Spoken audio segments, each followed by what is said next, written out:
Welcome back, everybody. How y'all doing today? Hope y'all have a wonderful, safe weekend and it's Sunday. Now, I'm going to talk about something from Louisiana culture way back then. Imagine your paratroopers back in 1994 just doing a routine paratrooping jump into Louisiana swamps. Routine, right? Nothing to worry about and nothing to be scared of or anything.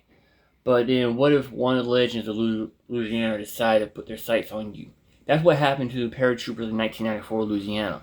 They came across the Rougarou, a 16th century medieval French legend they were using as a scapegoat, but now it was created here. A creature of Cajun folklore, often depicted as a werewolf being, well, a human body and head of a wolf. Its history dates back to the 16th century medieval France, where it was known as a Rougarou, a common scapegoat for various misfortunes and crimes. The legend was brought to Louisiana by the French and French-Canadian settlers, who adopted it into their new environment and culture. The name Rougarou arrived from the original French Loup-Garou due to difficult pronunciation and spelling. The Rougarou became associated with Cajun people who are descendants of French colonial expeditions from Alex by the British in the 18th century. The legend was used to instill fear and obedience, with stories warning children of the Rougarou presence and the Catholics of the conquering of breaking Lent rules. The creature is often depicted as with glowing red eyes, sharp teeth, claws, and said to be able to transform into animals from the night, animal form on the nights of the full moon. Well, back in 1994, U.S. parachutists were hunted by that same creature in the Louisiana bayous and everything and all. And my Uncle Mike, my dad's brother, said at nighttime in Louisiana, down in the bayous, you do not want to be caught in the bayous at nighttime because there's all kinds of weird shit that goes down in the bayous and everything. And I might do a part 2 of this video about it. I'll call my Uncle Mike up on the phone and he can explain the story too, because he told me about the story when I was a teenager, maybe 12, 15 years old. I knew about werewolves and vampires, but I never heard about the Rougarou. And every time I talk to him, we talk about the Rougarou half the time. Or I ask him questions, but he'll freeze up about it. But anyway, back in 1994, U.S. paratroopers were hunted by the Rougarou and everything. So let's get into the video, shall we? Enjoy. This is the time of the veil when worlds are split and weird creatures come to play. So be safe out there. Enjoy. Please make sure to like and subscribe to support the channel and comment down below where you're watching from. Thanks. I was a sergeant back then, David Rourke, 82nd Airborne. I had sand from the desert still in my boots and a swamp stink in my nose. Fort Polk, Louisiana, summer of 1994. Heat like a wet hand over your mouth. Cicadas screaming like they were mad at God. The air was so thick you could chew it. They told us it was a survival and navigation event. 48 hours in the bayou. Play lost behind enemy lines. Minimal radio. Low profile. No trucks, no big gear. Pack light and move quiet. A small squad. My squad. Good ones. And a new officer to keep us honest. We staged at the airfield and then out to a dirt lot near the tree line. Gear checks. Water, compass, map, meals, a couple of smoke and star flares, one signal panel. Batteries. I kept it simple. We all did. The brief said enemy patrols played by other units would be in the area. The usual head on a swivel stuff. Move by night. Hide by day. Hit a few checkpoints. Get out. Punch your card. Hooah, you pass. We grabbed one last meal in town before stepping off. Little diner with a floor that had seen too many boots and coffee that could clean carbon. Alvarez led us there. Local boy, Cajun. Private Alvarez had that look like he slept in trees and could smell rain hours ahead. Quiet, big-eyed, polite like his grandma raised him right. He talked French to the waitress and she called him petite. He rolled his eyes at that and took it anyway. Y'all training out in the swamp, she asked, pouring coffee you could stand a spoon in. 2 days, I said. She made a face. 2 days is 2 days too long, Sergeant. A couple of old men at the counter heard swamp and sniffed like hounds. One turned on his stool. Lean. Ropey. He looked at Alvarez, not me. You tell your friends to mind themselves, he said. La Bête du Bayou don't care about stripes. Hell is La Bête du Bayou? Tex asked. Corporal Reynolds. We called him Tex because he was, and because he leaned into it. Big belt buckles and bigger mouth. Good gun hand, even better at finding trouble. The beast, Alvarez muttered. People tell stories. Another man laughed through 3 missing teeth. You don't joke about the Rougarou, he said, tapping the counter for the waitress. Not if you're going out after dark. Tex clapped his hands. Well, hell, now we got local monster support. That's nice. Maybe it'll show us the way to the checkpoints. Doc Granger smiled thin. Private Ellis Granger. We called him Doc because he was our medic. Rational as a ruler. He kept a small laminated card in his pocket with doses written out just in case the brain went sideways in the heat. Desert Storm had sanded the edges off him too. He still said please and thank you even when he stuck you with a needle. But he didn't like swamp talk. Lieutenant Dana Keene sat stiff in the booth, hands around the mug like it might run off if she loosened up. Brand new. Butter bar. Eager. Eyes sharp. She had that academy posture and a jaw that said she didn't plan on being a joke. I had seen brand new before. Some break fast, some bend. I hoped she would bend. We ate greasy eggs and toast and kept the jokes light. The waitress crossed herself on the sly when she set down Alvarez's plate. He noticed. Said nothing. Just looked out the window at the dark smear of trees. We stepped off at last light. Humidity hugged the trunks and the frogs were loud. We wore face paint that turned to sweat rivers in a minute. Mosquitoes thick enough to chew. The swamp opened up and took us in without a word. Cypress knees like teeth. Water dark and slow. Vines that wanted your neck. The air smelled like mud and old meat and something sweet under that, like rot that learned how to wear perfume. We moved in a file. Quiet. Boots on roots and dry patches, then on boards of old hunter trails, then in black water up to the shins. The radio stays off, I told them.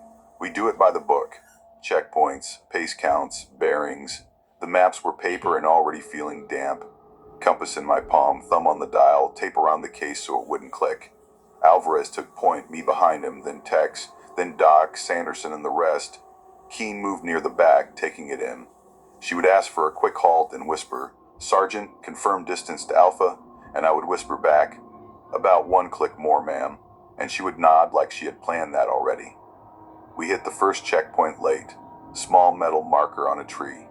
I punched the card with my little set of hole punches. The bite of the tool felt good. Real. We dropped into a small dry patch under a live oak. Ate cold beans and crackers. Drank warm water. Alvarez put a small cloth bag on the ground and counted out small stones. He set them in a circle at his feet. 13. He didn't make a show of it. He didn't look at me. He just did it like he was tying his boot. Tex caught it. What's with the rocks, Swamp Ghost? Grandmare's thing, Alvarez said, eyes low. Keeps bad out. Doc raised a brow. Like a camp charm, like a door, Alvarez said. So it knows you know. Keene smiled a teacher smile. We'll let everyone practice whatever helps, she said. As long as the rocks don't weigh more than the radio. I let them laugh a little, then I cut it off. We move again in 10. Lights out. Keep it tight. Normal stuff. Sweat, mud, piss in the bushes, polite cussing. The only weird then was how loud the cicadas got. Then how they stopped all at once when we stepped back on the trail. Like somebody pressed pause on the world. It was a small thing. Enough to make the hair on the arms say hello. We pushed deeper. The dark slid in early. The swamp makes its own hours. Night vision went on once we lost the last of the sky's glow. My goggles flickered. Not dead, but a little nervous. I pulled them up, wiped the lenses with my shirt, settled them back. The green world came back, grainy and full of ghosts. I told my head to shut up. Just another night, just another place that does not care about you. Sergeant, Keene whispered at one point, voice careful. How's your gut? Hot and wet, I said. Perfect, she breathed a laugh. The kind of tiny laugh you let out when you're new and the old dogs say something that sounds like a joke and maybe a warning. If you want the moment I should have called it, it was when we crossed a narrow cut of water and a cool wind came through the trees, like somebody opening a freezer door. It felt wrong. The swamp does heat. It does not do kind wind. Alvarez looked back at me with his mouth a tight line. Feels like we're being watched, I said. I said it light, like it was a joke. But it came out flat. No one answered. We reached our first hide near midnight. A strip of dry ground, just enough for us to lay out and not roll into the drink. Trees around, dense, perfect. We set a watch. 2 hours on for each. I lay down on roots and listened to frogs and my pulse in my ear. I watched the glow in the east that never came in the swamp because the swamp keeps its own sky. I dug my fingers into the dirt to feel something real. It was all real. That was the trouble. We slept in slices, dreams oily. You wake, you forget. You just know you were down in the water with something that had hands. When I was up, I counted pace counts, bearings, the way you keep your brain from inventing things. I sipped water and felt it go warm in my guts. A sound came through. Not frog, not gator, not hog. I've heard a lot of animals cry. They mostly remind you of babies or drunks. This was neither. It was a slow breath. Thick, wet, human deep, but wrong around the edges. Like somebody big breathing through a nose not made for it. It came from the black tangle to our 9 o'clock. It stopped when I cursed under my breath like it could hear that little. Then it started again. Calm, like it owned the place. I put a hand on Tex's shoulder and he slid up, wide awake, like good soldiers are in places that eat you. He looked at me and I gave him the hand sign for listen. We heard it together. I saw his mouth make the words, what the hell? Alvarez was already sitting up, eyes on the trees. He had one of his small stones pinched in his fingers, rolling it. His lips moved like he was counting or praying. Doc's hand was on his aid pouch, not his rifle, like the pouch could fix what the rifle couldn't. Probably a damn hog the size of a Buick, Tex whispered. Keep your voice down, I said. Keen crawled over, dirt on her cheek, breath careful. Report? She asked. Air moving wrong, I said. Breathing out there. Keep watch strict. We move at first light. She nodded. Professional. I watched her look at the compass on her wrist and then put it away like it was a talisman. The radios gave us a small hiccup around that time. Just enough to make you swear and call the battery pack a liar. A little cutout, a little static hiss. Then back. It happened 3 times in the next hour. Too small to brief, big enough to notice. Compasses twitched. Not spinning. Not broken.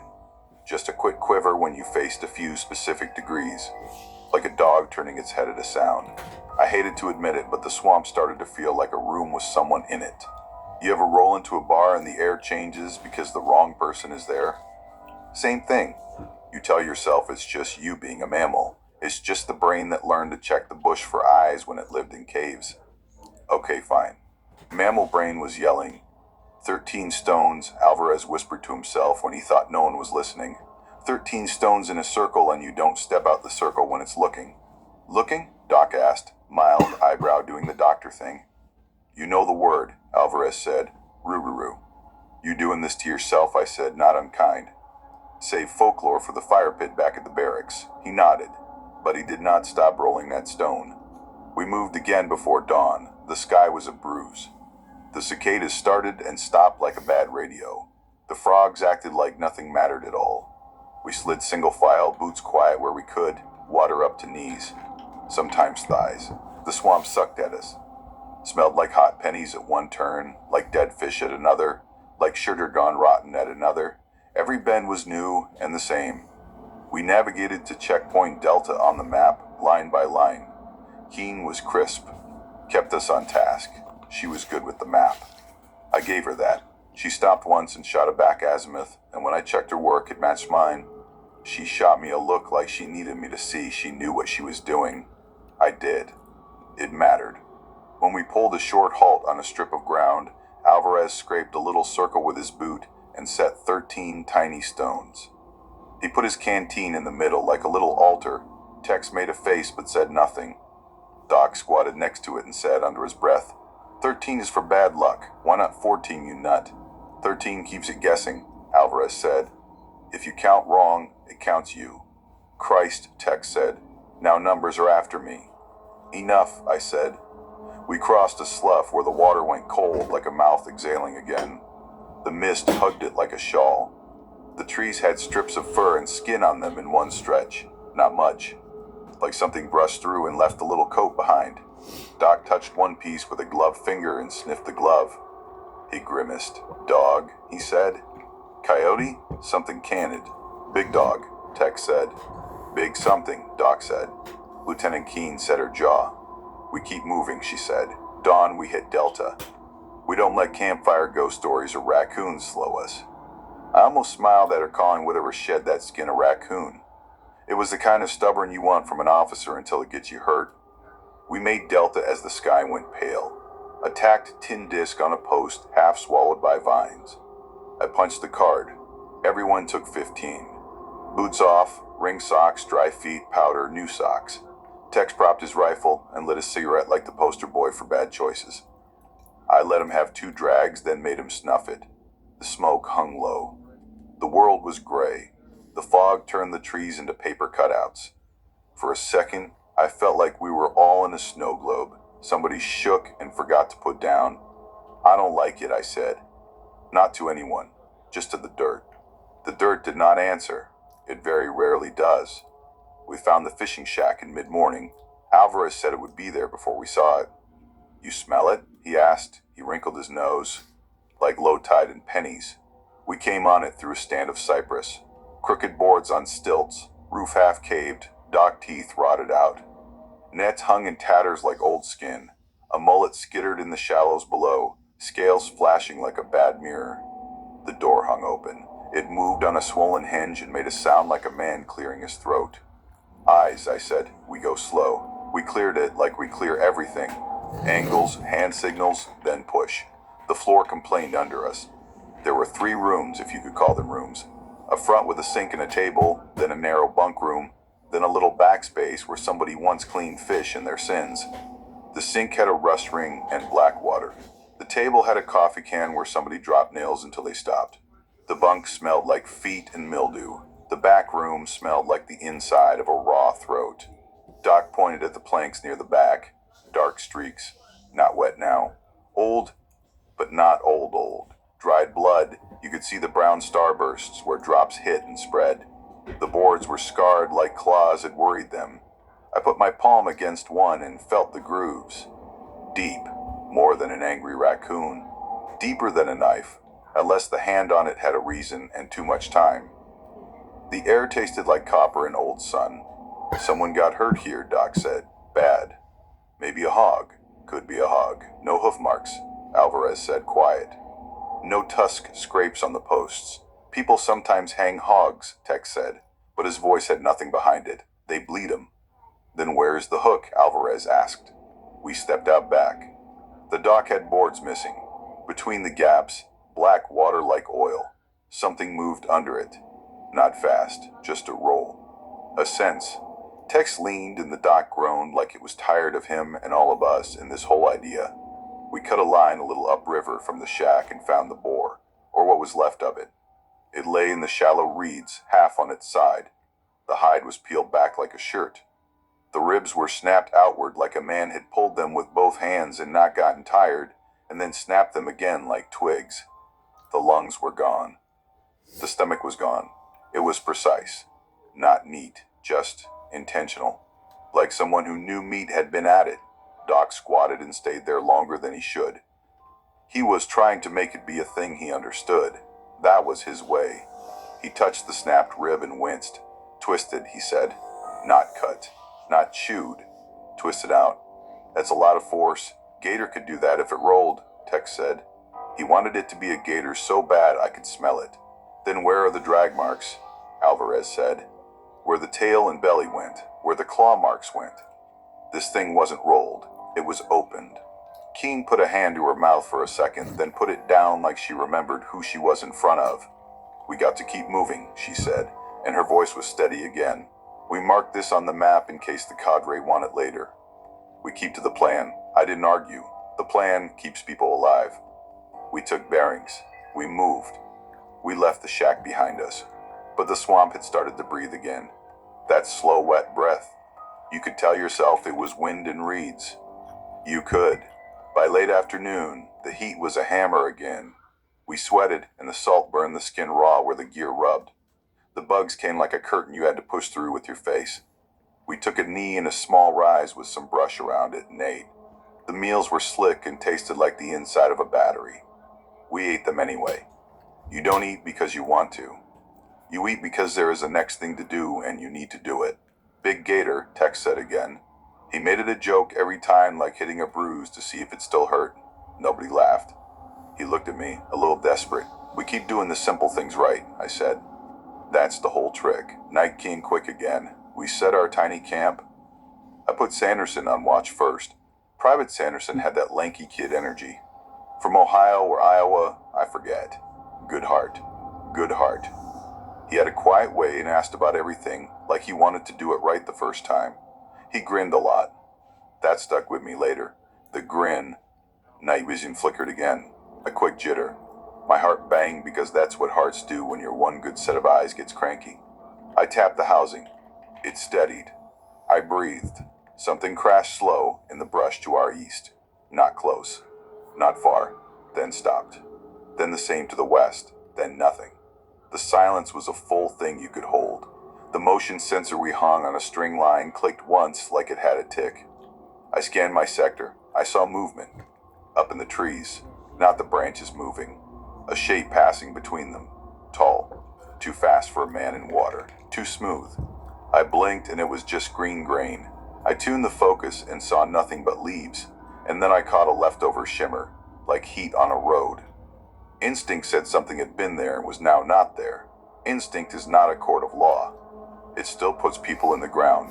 The breathing came back. Closer. It was not trying to be quiet. It was like it wanted us to hear it. That made me mad. Fear does that. I got mad at the dark for having nerve. Nobody slept much. At dawn, Sanderson shook me awake with eyes big. Sergeant, he said, don't freak. Never, I said. I stood and rolled my back and my knees popped like popcorn. He held up a boot. Found this. My boot was on my foot. It wasn't mine. It was Keen's other boot, the one not on her foot. She counted her gear every hour like a metronome. She had taken her boots off to rub her feet. The missing one had walked 50 yards and lain down in a thicket full of dew. The boot was full of mud and hair. The hair was not hers. The hair was coarse and smelled like wet dog and pennies. The laces were tied. That was the worst part, I swear to God. Like a joke from the wrong person. Keen looked at it and looked at me. Her mouth made a small straight line. She did not say a thing. She put that boot back on after Doc scrubbed it out with his drinking water and a torn shirt. She did it calm. She did it like she was going to win a medal for not screaming. I respected that. We packed and moved, faster now. I did not say push, but I did not have to. Everybody felt the wire getting tight. Second day. Radios crapped out before noon. Not dead, just dead when you needed them. Static, then hiss, then nothing, then a little whisper, like a voice talking far away under a blanket, then gone. The antenna cables fell hot through the tape. We did checks. Swapped batteries. Nothing good. The handheld GPS one of the cadre lent us for fun behaved like a drunk. It wandered in circles, showed us on the lake when we were in the trees. Then it said we were in Texas for a minute. Then it went to sleep. 1994 tech. A brick with pretensions. Back to compass and map, I said. We were already there. We tried a flare after a heavy rain burst to test it. Moisture had snuck in. It fizzled. A hiss, a cough, a sad puff, then dead. Another we left sealed. I tucked it deep in my pack like a small promise. The tracks we found looked like a joke someone thought up after too much beer. At first, I thought it was boot. It had the spread of a foot, but the toes were long and had hooks at the tips.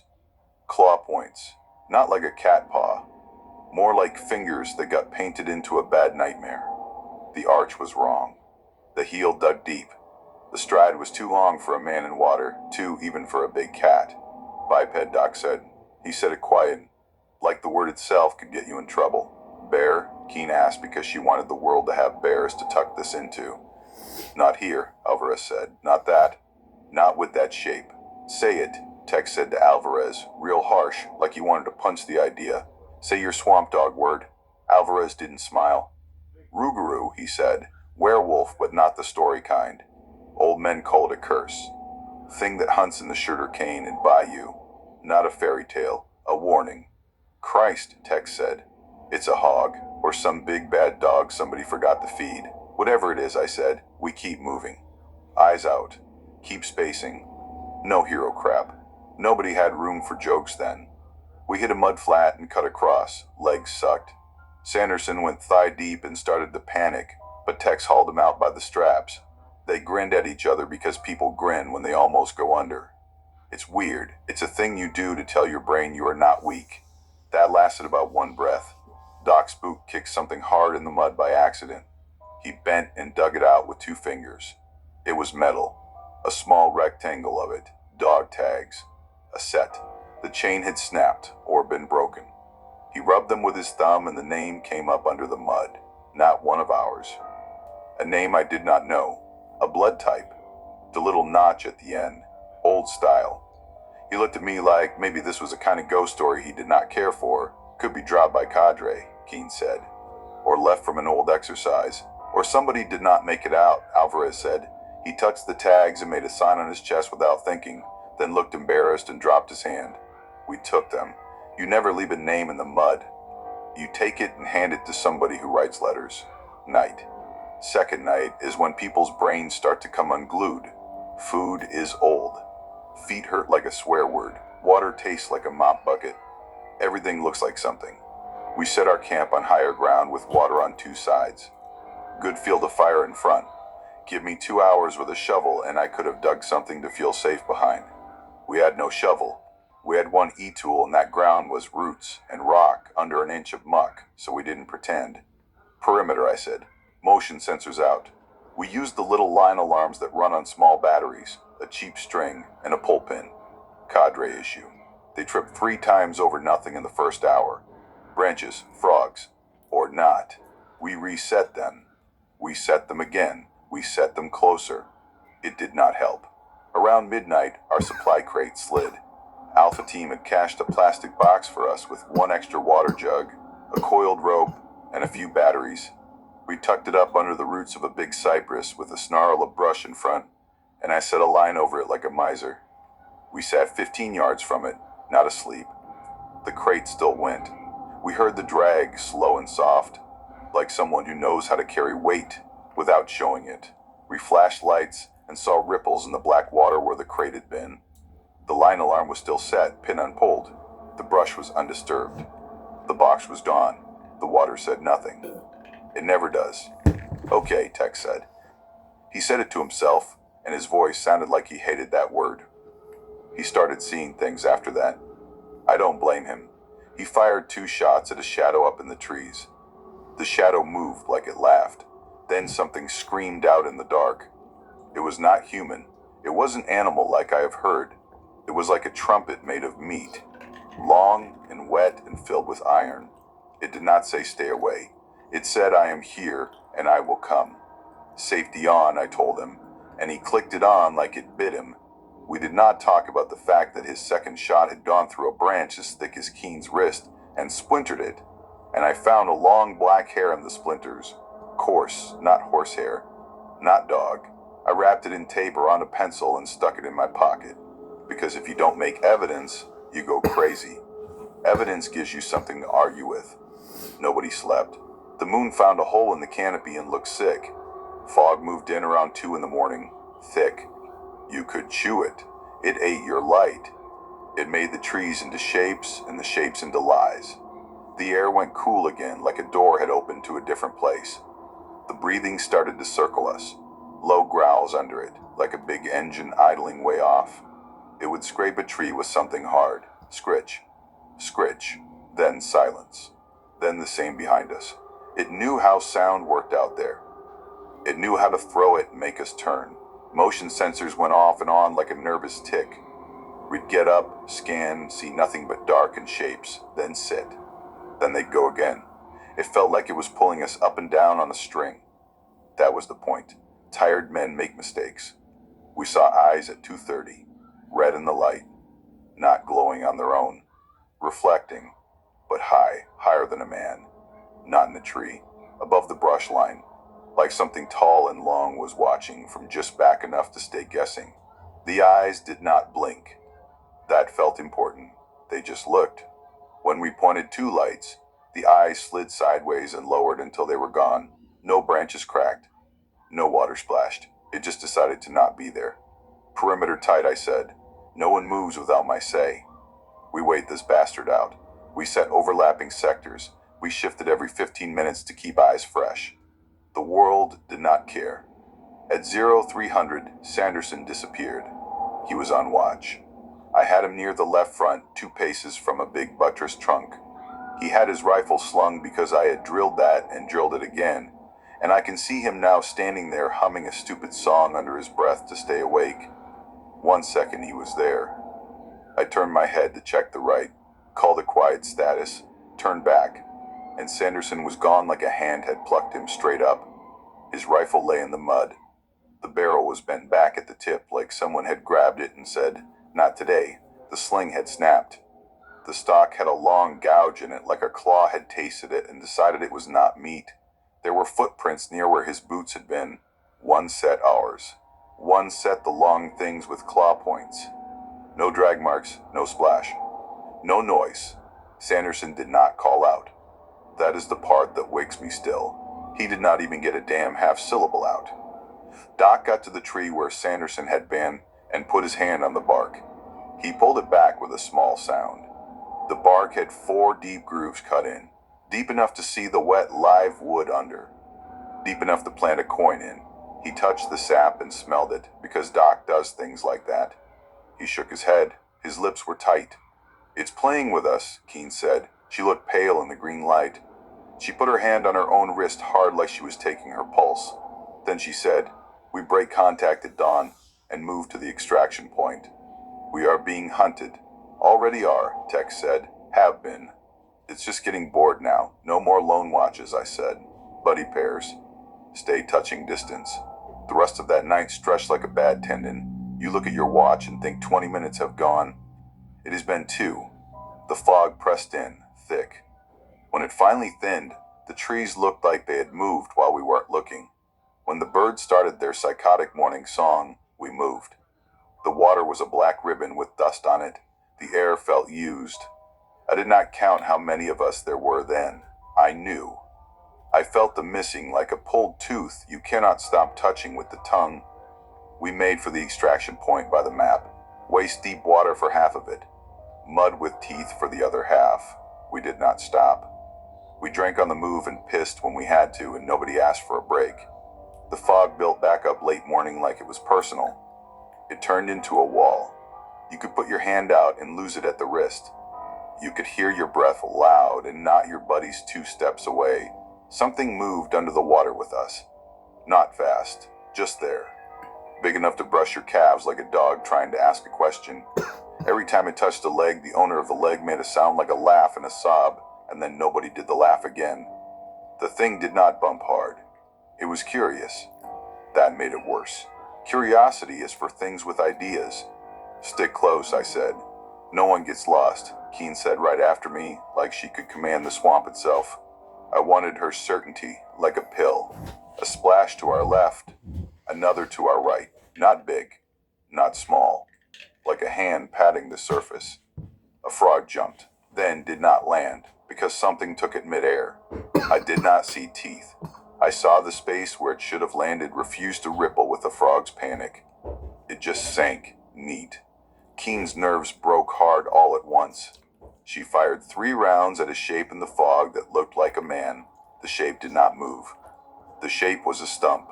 Her rounds cut the air and tore a moss curtain and hit water. She slapped her own hand on the rifle like it had betrayed her. "Safe it," I said, even. She did, breathing loud. I wanted to put my hand on her shoulder and did not.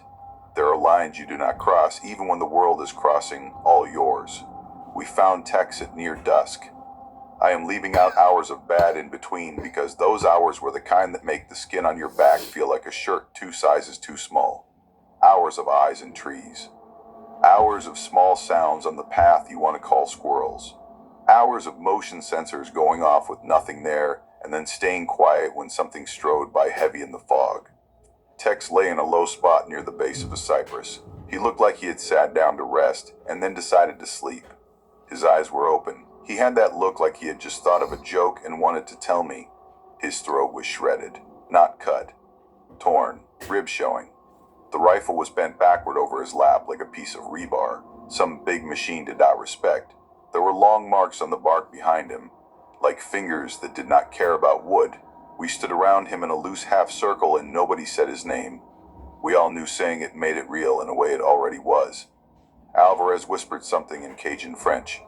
He said it fast like a child under a blanket. The creature answered him, same tone, like it had chewed the words once and kept the taste. A low noise came out of the trees. It had laughter stuck in it. It was not big, not loud.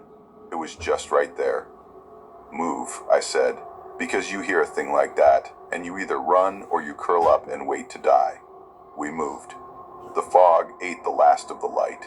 The swamp took back all the edges. We lit 2 flares for the first time, not as signal but as comfort. They hissed and fanned out red and made the mist look like old blood. In the light, something big stood up on a log 20 yards off and watched us. It was tall. Taller than a man by a lot. Shoulders wide. The head, wrong, long. Snout without being a dog's snout. Fur wet and hanging in strings. Arms a little too long. Hands with claws like ugly knives. It did not snarl. It looked at us like a school teacher who already knew we had failed. Jesus, Doc said. He said it like he was calling attendance. It stepped sideways once and disappeared in a way that was not possible. A thing that size does not vanish. But the fog took it, and the swamp made room for it like it was an old friend coming home. The sound of it moving came from behind us a second later. Shallow splashes. A brush of reeds bending. It never came straight on. It never moved too fast. It kept us right in the middle of its patience. We ran, and if you tell me now you would not have, you are either lying or you are dead. We ran through water and hit knees on roots and cussed and tried not to leave anyone behind. You cannot run quiet in a swamp. We sounded like pigs in a trough. We made the noises prey make when they know speed is a better god than silence. Night threw black over fog. It was absolute. The flares died with little sad sighs. We became shape and breath.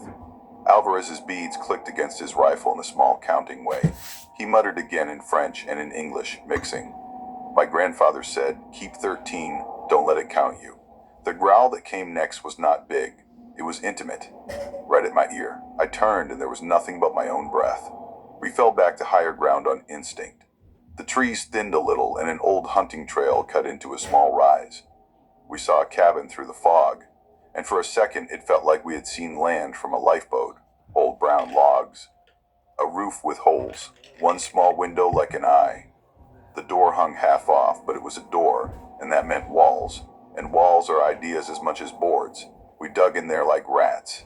We pushed a busted table against the door and threw our packs against that and set 2 lights on either side. The inside smelled like mice and thyme. Old beer cans on the floor, a cracked snakeskin in a corner, a pile of newsprint with dates so old the numbers looked like jokes. We took a second to breathe, like men drowning take a second. Then the thing outside let its claws scratch the walls slow. Down the left wall. Then across. Then up the right. An air around the house tour. Like it was looking for the best place to push. Do not shoot the walls, I said. We don't waste bullets on ghosts. It circled twice more and then stopped. The silence after was a wait. What does it want? Keene whispered. Time, Alvarez said, and one of us. Not happening, I said. He looked at me then like he had waited to look at me for 2 days, and now it was time. My grandfather, he said, voice small in the big quiet. He was Rougarou once. That's what he told me when I was little. He said he did bad in his life and it found him. A priest broke the curse, said he passed it on if he talked about it. He told me anyway, because he said secrets grow teeth. He said if I ever felt it in my chest, or saw it in the water, I should not run. I should shut my mouth and not speak it aloud. I didn't listen. I told y'all its name. I set the stones and I counted and I made it look, and now it is here and it wants me. It knows my blood. Bullshit, Tex would have said, but he was not there to say it. Doc opened his mouth and then shut it. Keen put her hand on Alvarez's shoulder and pulled it back like the touch burned her. "We get all of us out," I said. "We do not feed anything to anything. It only leaves when it takes one," Alvarez said. "That's what the old men said. It counts heads and takes what is owed. We don't pay monsters," I said. Outside, claws raked the door slow. We all looked. The door held because it was a door, and because we had made it a door. We waited for dawn. Dawn did not come. Time folded up like a bad map. The radio chirped once and then coughed. I pulled the last dry signal flare from my pack and stared at it like a friend I had not appreciated. One flare. One chance to make the sky say hello. "Let me try," Keen said, hand out. She had steadiness back. The kind you get after the panic passes and there is no room left for fear, just blocks to stack. "Not yet," I said. "We hold until we need the whole sky's help." The thing outside tested the walls like a man knocking on watermelons. It tapped here, it tapped there. It put its weight in slow. The logs groaned once, and I put my shoulder into the table like that would fix trees. It snuffed at the gaps in the boards. I could smell it then. Dog and mud and pennies. Heat. A musk that had cypress and meat in it. It made my hairs try to leave. It found the window next, a slow scratch on the glass. The glass was old and wavy and gave us a blurry blackness stuck to it. Two eyes came to the pane. Red in our light. Close. Too close. You could count the shine in them. They did not blink. I raised my rifle and the barrel shook once, and I told my hands to be men, and then a claw came through the glass with a sound like bones in a fist. It raked the inside wall. The claws left 4 furrows in the old wood so clean they looked like somebody had burned them with a hot iron. Doc breathed like a man about to jump in cold water and then did not. "Back wall," I said. "If it goes through here, we shoot not where it is, but where it will be." We did not say this was not a thing we trained for. The radio spit again. A voice filtered in. It sounded like it traveled a long way through a long pipe. "Any element, this is, say again, any element, break, squelch if you can hear." King grabbed the handset and said, "Our call sign and location in that calm officer voice you keep in a drawer." The radio hissed like a snake under a log and then went dead. But we had spoken to another thing, and the cabin knew it, and so did we. That mattered. The Rougarou, call it that, call it whatever makes your brain sit still, moved to the door again. You could feel it gather itself. It wanted in. I had the flare in my right hand and the lighter in my left. I did the math. If it came through, the room would be a fight pit with splinters and teeth, and fire is a language everything understands. Alvarez stood up. He had been quiet for a minute like he was counting heartbeats. He put his dog tags in my palm. He curled my fingers over them like he was teaching a kid how to hold a marble. "This is my mess," he said. I called it. It came to my blood. Let me finish it. "You sit your ass down," I said. "We are not doing sacrifices in a training area." He looked at me and there was more age on his face than he had earned. "Sergeant," he said, respectfully, "it will keep taking us one by one.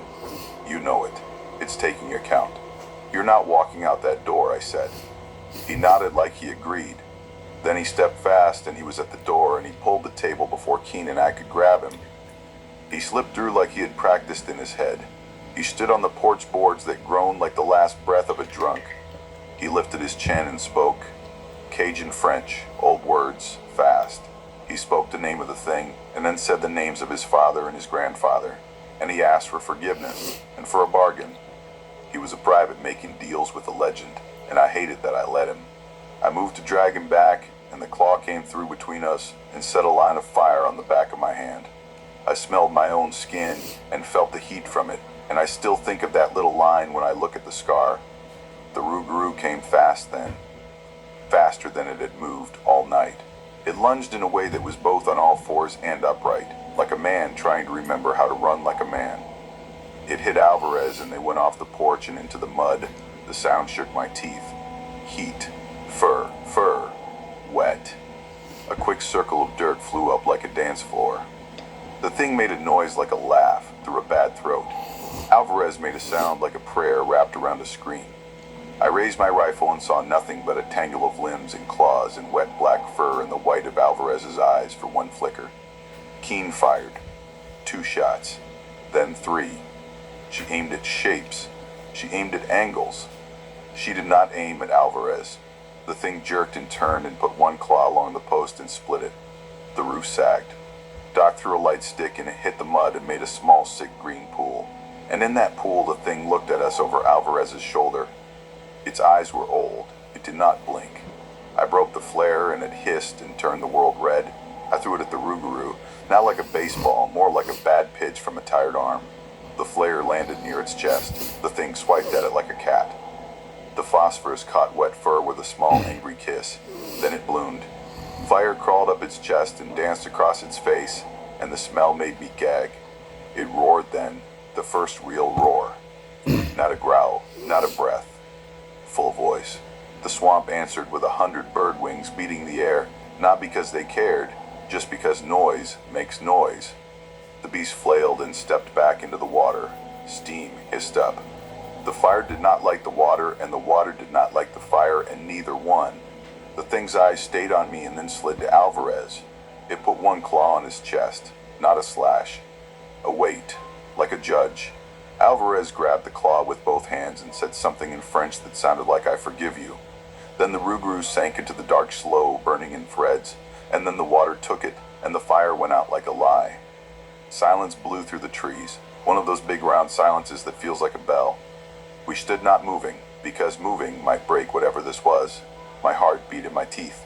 The mud where they had fought was torn up. Alvarez was not there. No body. No blood in the place you would expect a man to leave it.